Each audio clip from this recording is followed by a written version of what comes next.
Good afternoon. This is Randall Ray McGuff Woten. Today I am introducing our very first episode of our new podcast, Schlock. With me today is Jean-Paul Mantilla. Jean-Paul Mantilla. He's a big contributor to Zombie Takeover TV in other capacities, and he and I had spoken, and we've decided we wanted to do our own cast, so we're going to do one for you today. Like I said, the title is Schlock. What's a schlocky film mean to you? What does schlock mean to you? Schlock, low-grade fun, really cheesy special effects, while still capturing a fun and entertaining story. Schlock. That's a very good explanation. Yeah, to me, I feel the same way. A schlocky film would be like a trauma film, something that I know that I'm going to get no real substance out of, but I'm going to have a fun time watching it.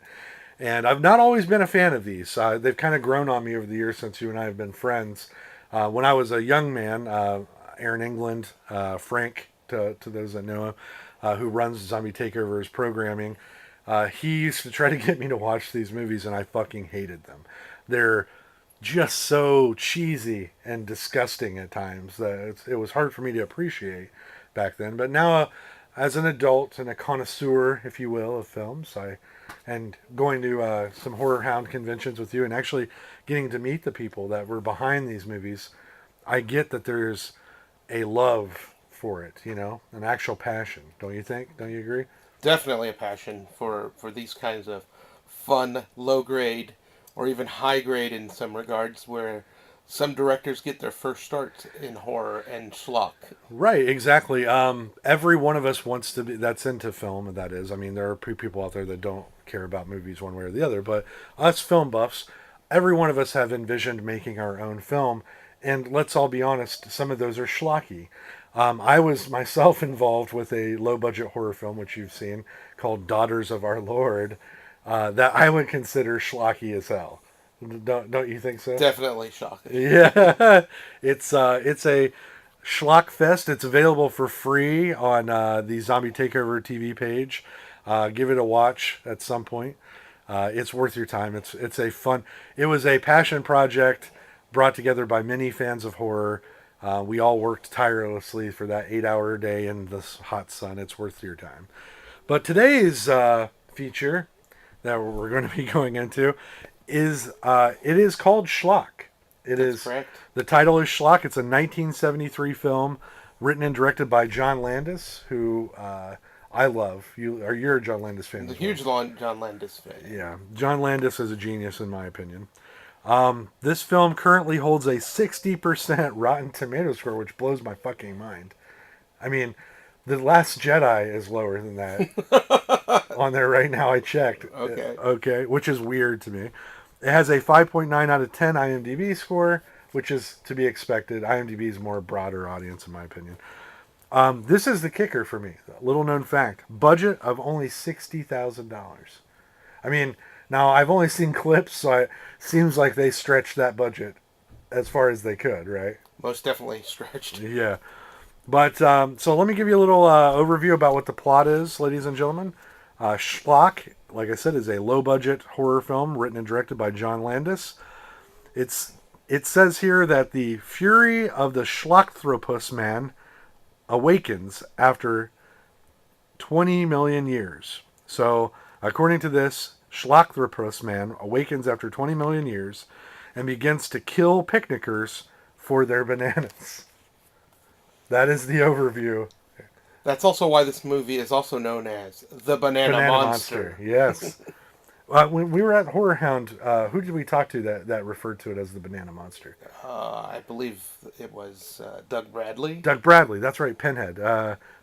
Doug Bradley. John Paul and I talked to him for like 20 minutes one time. At least. You would not believe Doug Bradley's disdain for remakes of horror films. He fucking hates them. He went on like a 20-minute rant. It was pretty awesome. But he referred to it as the Banana Monster. That's right. He was a super nice guy. Shout out to Doug Bradley. But all right, well, we're about to cue this bad boy up. We're going to check back in with you here after in 1 hour and 20 minutes of the running time. And I'll give you my take. John Paul will be here's the premise of our overall podcast for those of you that are wondering. Schlockfest will be once a month. John Paul and I are going to get together and he's going to present to me the shittiest movies that he loves. And then we're going to talk about them after we watch them. They're not all shitty. They're all going to be definitely their own kind of flavor. Their own kind of schlock. Their own schlock. So settle in, ladies and gentlemen. Get ready for a little banter about Schlock, the 1973 film, and enjoy Schlockfest. We'll be tuning back in here shortly to talk about the film and poke fun at it. Stay tuned. On the dawn of man comes Schlock. A beast from 20 million years ago stalks the streets of today. A love stranger than King Kong. A monster more powerful than Godzilla. See, a small California town. Learn the true meaning of terror. Bananas! Call out the National Guard. This is going to be the best, Santa. See the police and National Guard powerless before the awesome creature. Hold it, hold it! You can't shoot right that's done, Mindy. Why not? Can nothing stop it? Can anything stop it?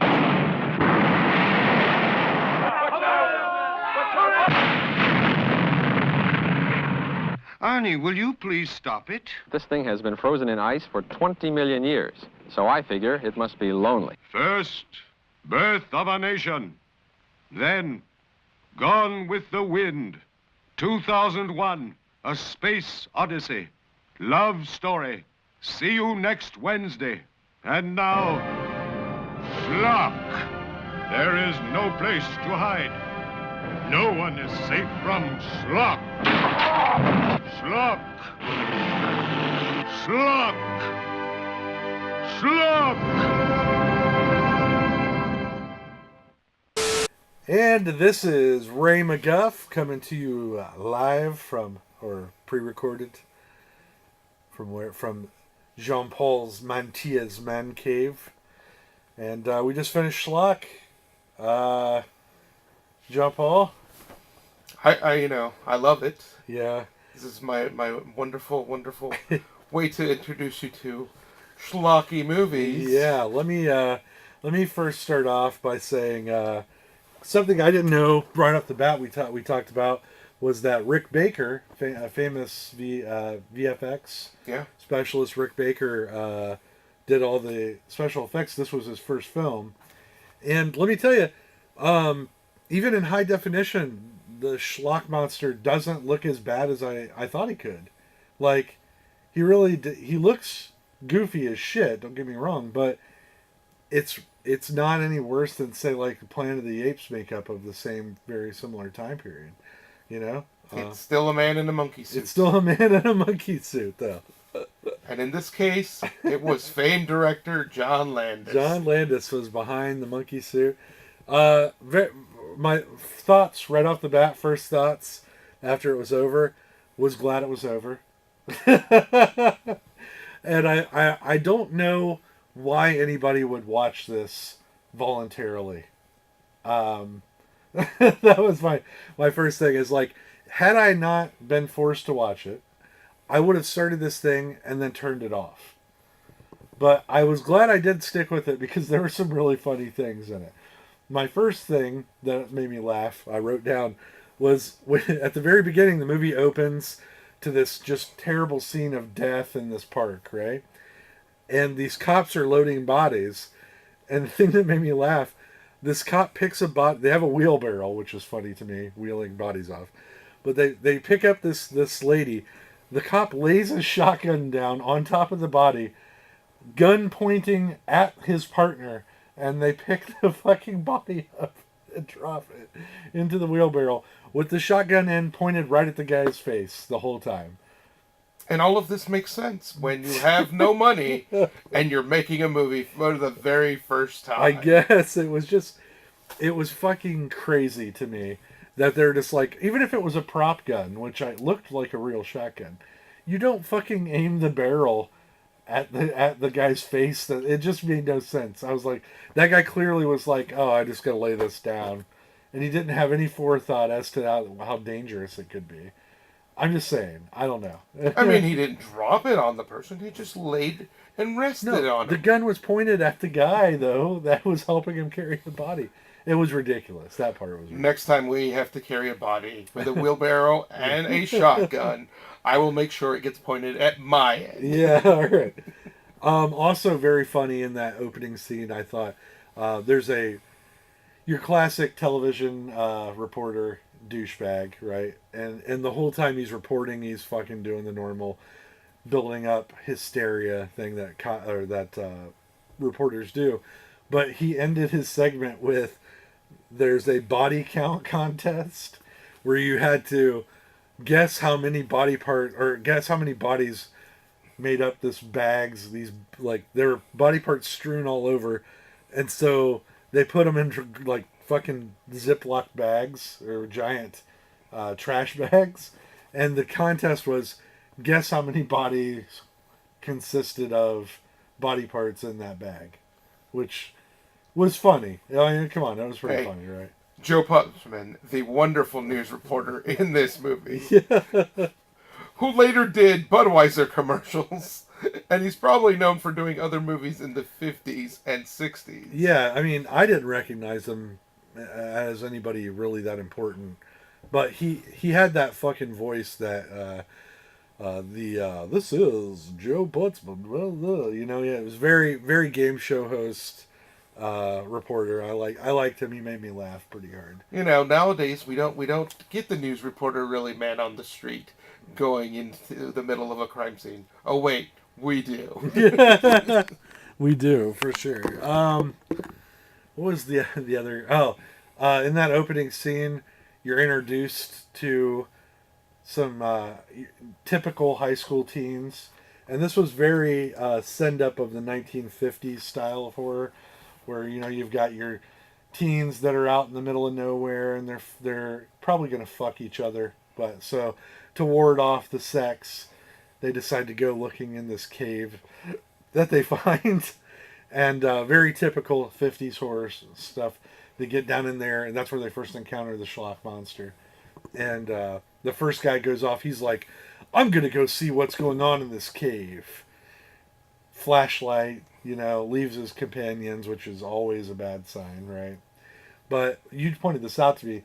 There's dead bodies buried in this cave, and I didn't realize it till he walks past a face, and the guy's laughing as he's walking by. I didn't realize it until you pointed it out. Yeah, and these wonderful teens with the wonderful names of Billy, Betty, and Bobby, where they have a fun little banter of, I don't want to go down there, Billy. Betty, do you want to go down there? Bobby? Billy? Bobby? Betty?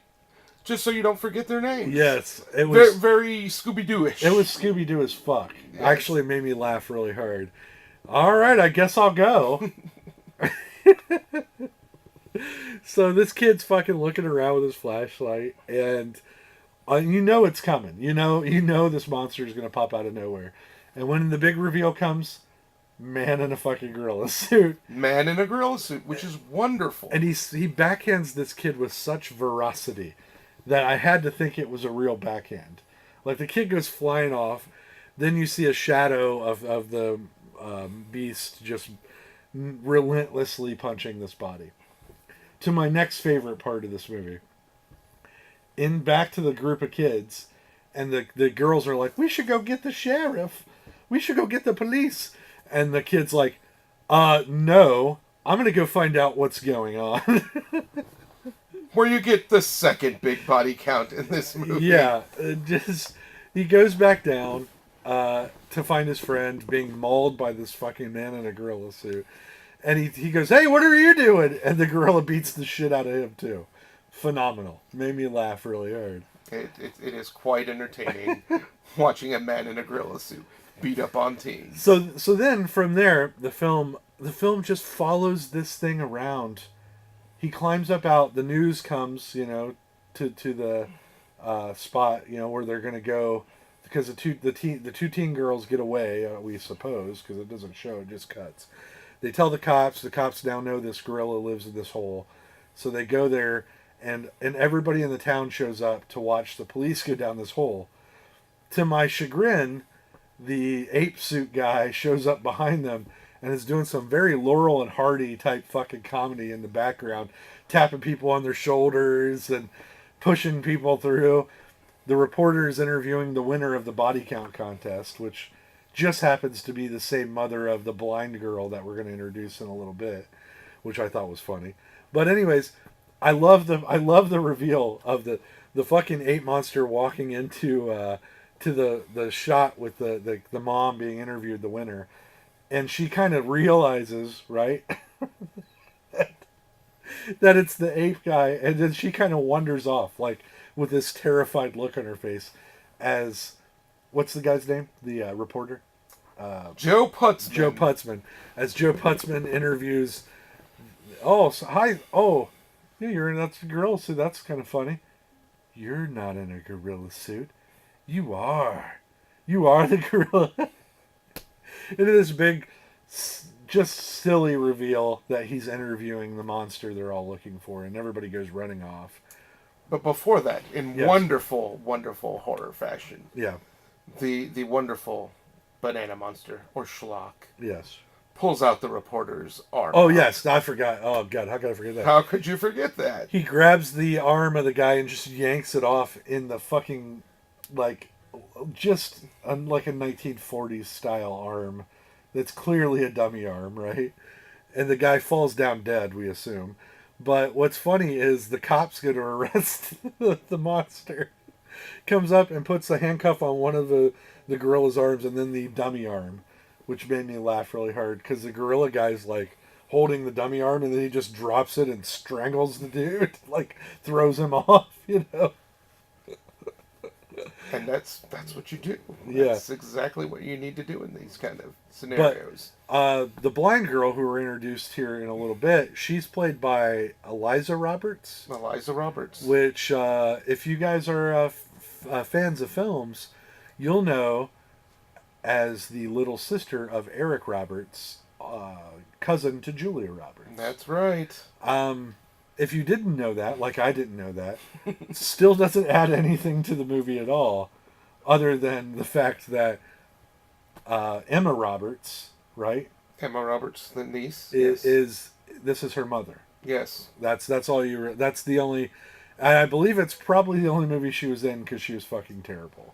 Well, and that is where you're wrong. Oh, because I'm wrong. Eliza Roberts actually had a career. You're kidding me. No. Eliza Roberts actually is one of the few people, aside from, obviously, Rick Baker that we talked about earlier. Rick Baker. I mean, John Landis and himself. John Landis.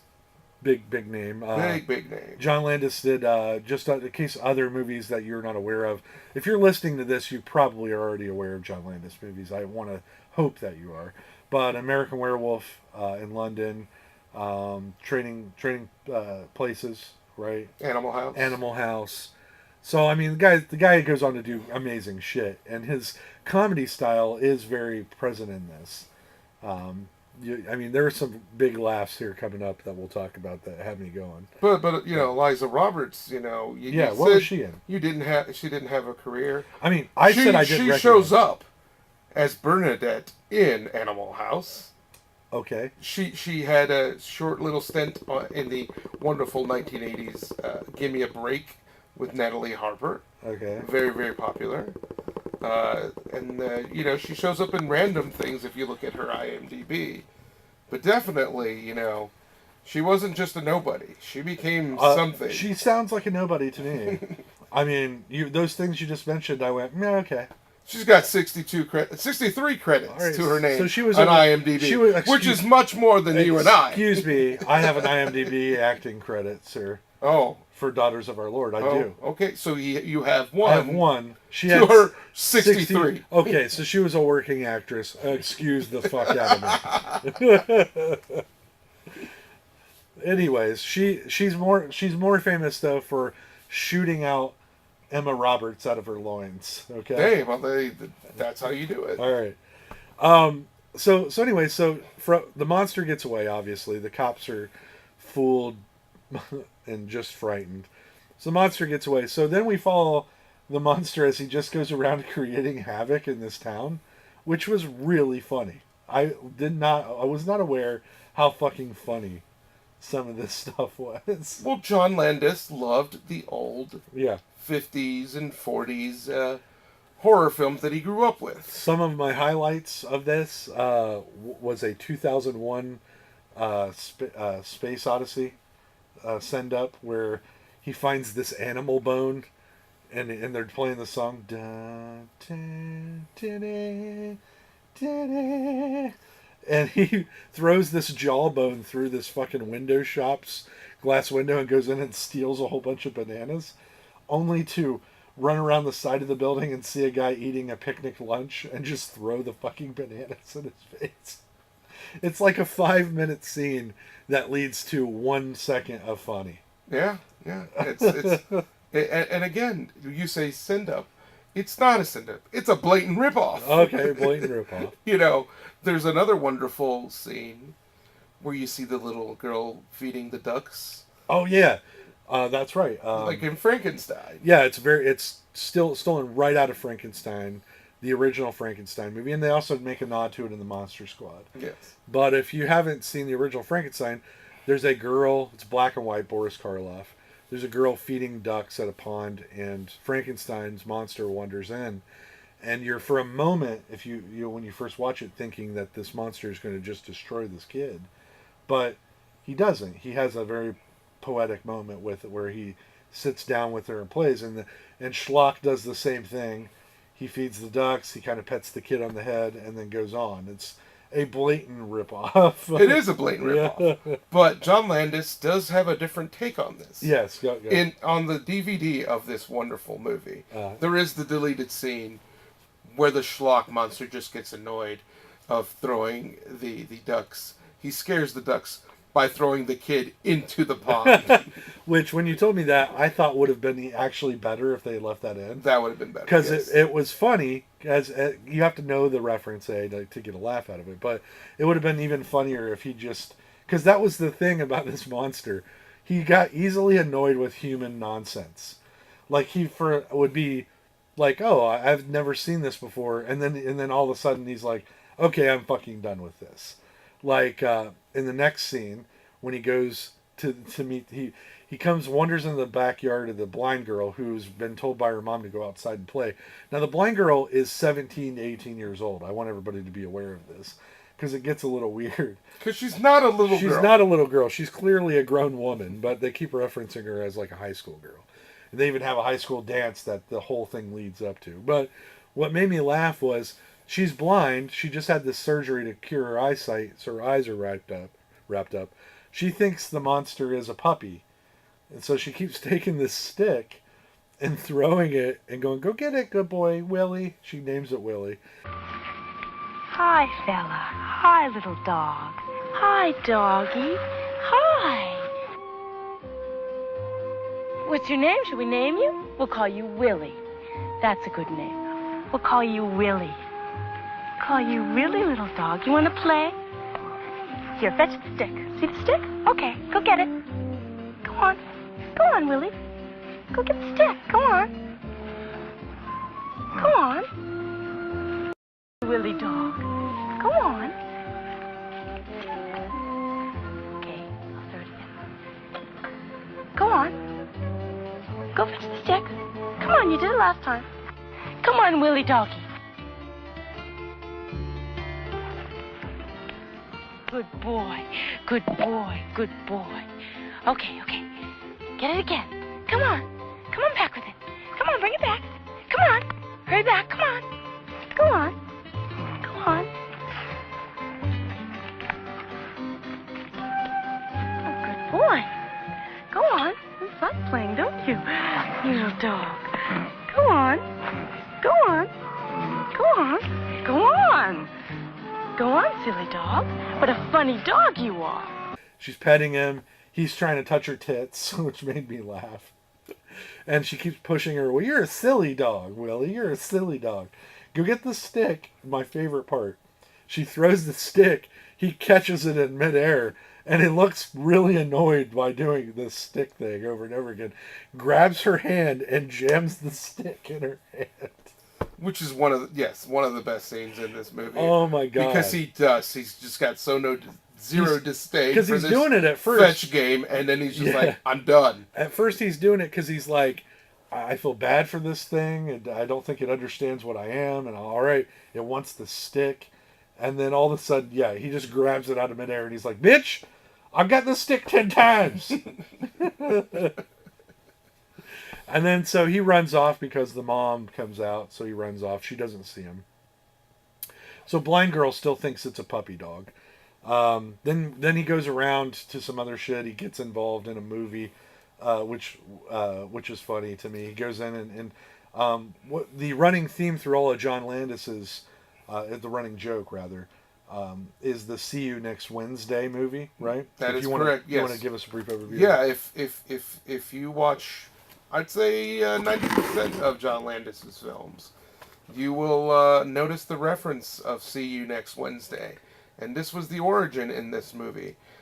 During some of the scenes of the wonderful news reporter, we don't have it nowadays, but, they had a nighttime movie at 6. Right. So they would say, coming up this evening, instead of, TV shows, they had movies they would play. And they would always say, see you next Wednesday in this movie. And the running theme in this particular one is every time it's described differently. Yeah. And what was funny to me was, because you're right, those old 4, 6, and 10 channels would have a 6 o'clock movie, especially on the weekends when they didn't have programming and content. And they didn't have enough stuff to rerun, really, in those old days. But yeah, and I liked this because the See You Next Wednesday, it is referenced in, we named some names, Blues Brothers, American Werewolf, John Landis has directed Thriller. Yeah. It also shows up especially in American Werewolf in London, because it shows up in the wonderful scene. So like the reporter goes, so tonight's 6 o'clock movie is See You Next Wednesday, starring, so and so, Mickey Rooney, and and it's about bohemian lovers in a dark, it's a running. It's like he couldn't get the rights to use movie titles, so he just made his own up, and it's very clever. So when they end up in the movie theater in this movie, that you do see the See You Next Wednesday poster advertised into many different ways. Yeah. A dinosaur pic. We caught that one. One looked like some sort of sci-fi adventure or something else. So it was a running gag, and it made me laugh. But I really liked when the monster went into the movie theater, because a couple of funny things happened. One, the kid asks him to take him out for a restroom break that's sitting next to him, which was funny. Then they go back in.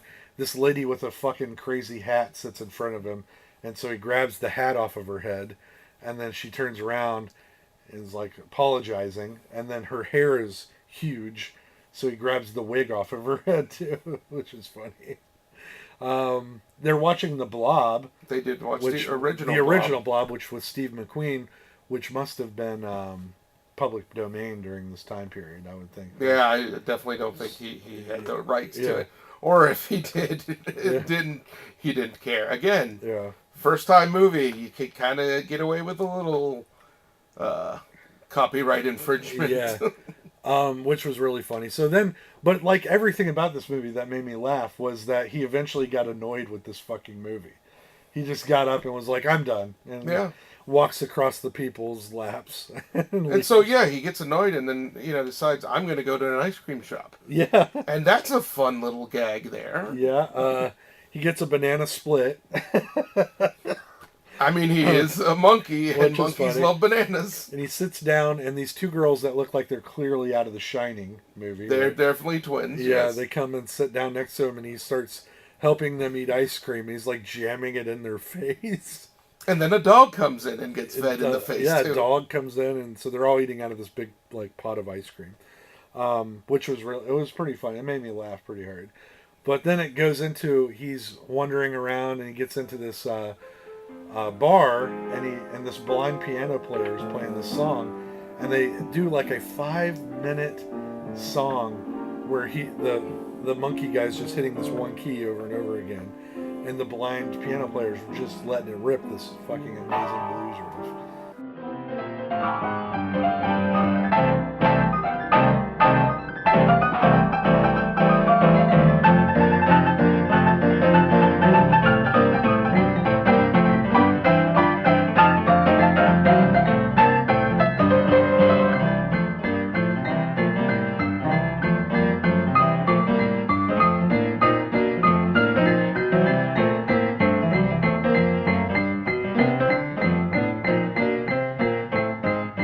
And that made me laugh. But like again, everything the monkey wants to keep doing, and the blind guy's like, "Hey man, I'm done," and the monkey growls at him and like pushes his face and, like, Because he's not done. yeah. So then he goes back to blind girl's house for one last time. She's had this big reveal that her eye surgery worked, which was hilarious. Because, that happens in Yeah. the 1970s. You Right. can clear blindness after Yeah. 3 years. So the blindness is reversed and she can see. So the Schlock comes in and chases her all around the house because she finally sees what he is. He's not Willie the puppy. He's a fucking man in a gorilla suit. They ward him off with fire, as you do. That is what you do. Then some other nonsense ensues, and they still think it's a good time to have this dance after they even say 700 people have been murdered by this thing at this point. And they have this school dance, and of course, he shows up. Yeah, but at least there was police presence. There was. There was 4 officers. Yeah, 4 officers outside, and they say it like 10 times. Like, I don't know why you're so upset, Mindy. That's the blind girl's name, Mindy. Nobody's going to get in here. There are 4 police officers outside. Every time they say it, it cuts, and an officer gets murdered outside by this monster. In very disgusting fashion. Yeah. I mean, he like jumps up and down on this one guy after throwing him 10 feet in the air. Then he comes in and just ruins the party. Fucking ruins it for everybody. Like grabs a dude, runs his head down a concession stand table, knocks all of the soda off, goes over to Mindy, grabs her up. Also very weird filmography here. She has the shortest dress I've ever seen on. And her big ass is just shown, and it's fine, I guess. It's just her big white ass is just shot through this whole scene of this gorilla guy carrying her up this ladder up to the top of the building. Very King Kong 1940s. But that's what they were going for. They Yeah. were going for the homage to King Kong. So he gets up on top of the roof. Fucking her boyfriend has this bright idea to use the road flares again, which I still don't know why that's such a big... fire bad, I get it. Fire bad. Fire bad. Very Frankenstein. But he throws the fucking flares up, and the guy drops her. He catches her. They run away. Then the cops let loose... He jumps down off the building, by the way. The cops let loose a barrage of bullets for like 9 minutes. And because they called in the National Guard. called You in forgot about oh, that. God, I forgot about that. How Yeah. could you forget? Because it's the wonderful clown car gag Yeah. where the smallest car can hold 25 people. That's right. The terrible cop that's been in charge of this investigation where 700 people have died, mind you, steps out and he goes, "We just have to wait for the National Guard to get here." And then a car rolls up out of nowhere, and 25 dudes get out of this car, and they're all National Guardsmen. And so then they shoot the monster. And it's this fucking, like, barrage of bullets where every time they stop to reload, the monster gets closer and closer until they're getting ready to reload for the 3rd time, and he falls to his knees, and all he does is look at Mindy, and hold his hand out like, "Bitch, all I wanted to do was eat some bananas and make out with you, and you fucking killed me." And it is the end. Yeah, and then he dies. And it's sad. It's very sad. But there is saving grace. There's a saving grace, ladies and gentlemen. Right at the end credits, the scientist who went down to figure stuff out about this wonderful went down monster into the hole. Yep. finds a baby. That's right. And we get coming soon. Coming soon. Son of Schlock. Which never came Which true. never came true, because I imagine somebody somewhere other than me that had power saw this movie and said, No. We will not be doing that. I will not give you even $40,000 for that. But John Landis, after this movie, had such a wonderful career. Kentucky Fried Movie. Yeah. Oh, dude, not saying John Land. Everybody has to start somewhere. This is my takeaway of this movie. This is a student film. I mean, he may not have been going to college when he did this, but this was a lesson in learning for how to shoot a movie. Because all of the John Landis things I loved are in this film. They're just done very poorly because it's his first attempt. Yeah. John Landis has very neat style of comedy, and it's peppered through this thing. And I'll be honest with you, I was prepared to hate this, and I actually liked it. Oh, I'm surprised. Yeah, it made me laugh through most of it, and I get now why people have it on their radar. It is a nice, what would you call, like a still frame photo of a guy who I come to admire doing something that he wanted to do for the first time. And that's what we're going to discover more and more in Schlockfest, because, we are going to, or I'm going to introduce Randy to movies that now are A-list directors or writers, and some of their first-time attempts, which our next show, I guess. Yeah, our next episode is going to be Freaks. Freaked. Oh, Freaked. I'm sorry. God, I have seen this one before. I want to preface that, but it was years ago, and I have a special place in my heart for it because I liked it. I remember I thought it was really funny, but I haven't watched it in probably 15, 20 years. So. And will it hold up? Will it hold up? Freaked was written by and directed by Alex Winter. It's starring Randy Quaid and Brooke Shields. Also, Mr. T is in there. But also a special guest appearance by Keanu. Yes. Keanu and that is because those who do not know the name Alex Winters. Yeah. He is the second half of Wild Stallions. That's right. Bill and Ted. Bill and Ted. Yeah. So I'm excited. I haven't watched that in years. That's going to be our next episode where we'll do that in a few weeks to be released in June. But overall, Schlockfest, it was a success. Yeah. I had a great time. This was so much fun, and I hope you guys have enjoyed listening to us talk about it. I think if you guys, ladies and gentlemen, haven't seen Schlock, you should YouTube that shit and watch it. YouTube it is probably the easiest way to get it now. Yeah. I mean, it was actually released on DVD about 20 years ago. I wouldn't recommend you buy it. By Anchor Bay. That's actually how I first watched it. A friend of mine's older brother decided to pay for it and said, "Hey, you guys love John Landis, don't you?" I said, "Yeah." He's like, "Have you ever seen Schlock the Banana Monster?" No, I had not.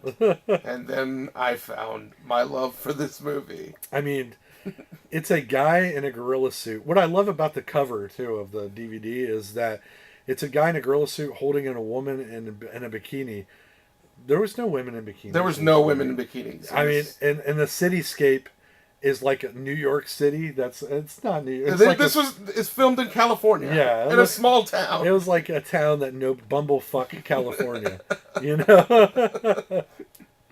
But I recommend it. I see why now it's 60% on Rotten Tomatoes because it made me laugh. This is a movie you want to toke one up to. Sit down with some friends and have a good laugh. Yeah, and that's what I hope Schlockfest is going to be. Schlockfest will be that. So our next movie will be Freaked. You guys stay tuned. Check out all of our other amazing content on Podbean, something like that, on our Zombie Takeover TV page on Facebook. And many, many other amazing artists are involved on our page too, so check them out. Again, I'm Ray McGuff. Jean-Paul Mantilla. You guys stay tuned. Jean-Paul Mantilla, he knows his movies, so reach out in the comments section of this video. If you've got some questions or comments or trivia, try to stump old JP here. Or concerns. Or concerns, yeah. Or do you have a fucking terrible movie you want us to review? Put it in the comments. Drop it in the comments, and we might review it. This has been a great time. Thank you, sir. Thank you. All right. Stay tuned.